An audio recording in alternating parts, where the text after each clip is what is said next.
আমাদের সুন্দরবন ভ্রমণ চলছে। এটি আমাদের দ্বিতীয় দিন।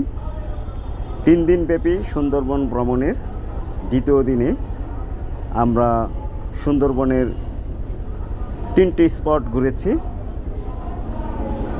তারপর সন্ধ্যার সময় সবাই জাহাজে ফিরে আসলাম। আমাদের জাহাজ আজ রাতে রওনা দিচ্ছে আমাদের সর্বশেষ স্পট সুন্দরবনের করমজলের উদ্দেশ্যে। সবাই রাতের খাবার খাচ্ছে। সন্ধ্যার সময় আমরা হালকা নাস্তা করেছি। এখন সবাই রাতের খাবারে ব্যস্ত। আমাদের স্কুল থেকে 33 জনের একটা টিম সুন্দরবন ভ্রমণে এসেছে। এখানে অধিকাংশই রয়েছে, কয়েকজন এখনও আসেনি, তারাও কিছুক্ষণের মধ্যে চলে আসবে। সবাই খুব সুশৃঙ্খলভাবে শান্তভাবে খাবার দাবার গ্রহণ করছে।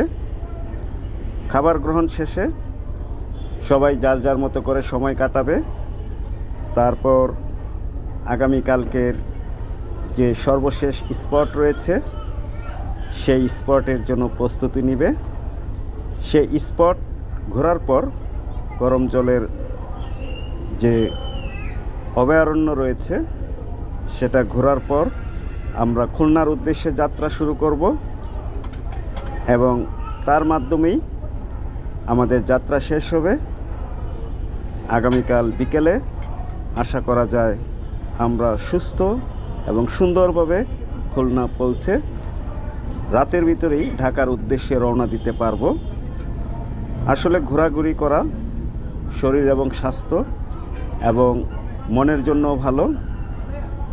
একটানা কাজ একঘেয়েমি নিয়ে আসে, বিরক্তি নিয়ে আসে। মাঝে মাঝে ভ্রমণে বের হলে মন প্রসারিত হয়, দৃষ্টিভঙ্গি পরিবর্তিত হয় এবং নিজেদের মধ্যে হৃদ্যতা গড়ে ওঠে। সবাই ভালো থাকবেন, সুস্থ থাকবেন এবং সময় পেলে ঘুরতে বের হবেন। ঘোরার জন্য অবশ্য 2টি জিনিস দরকার, সময় এবং টাকা। অনেকের সময় আছে কিন্তু টাকা নেই, অনেকের টাকা আছে সময় নেই। এই 2টির সমন্বয় যখন হবে তখনই কিন্তু ঘুরতে বের হয়ে যাবেন। সবাই ভালো থাকবেন। আল্লাহ হাফিজ।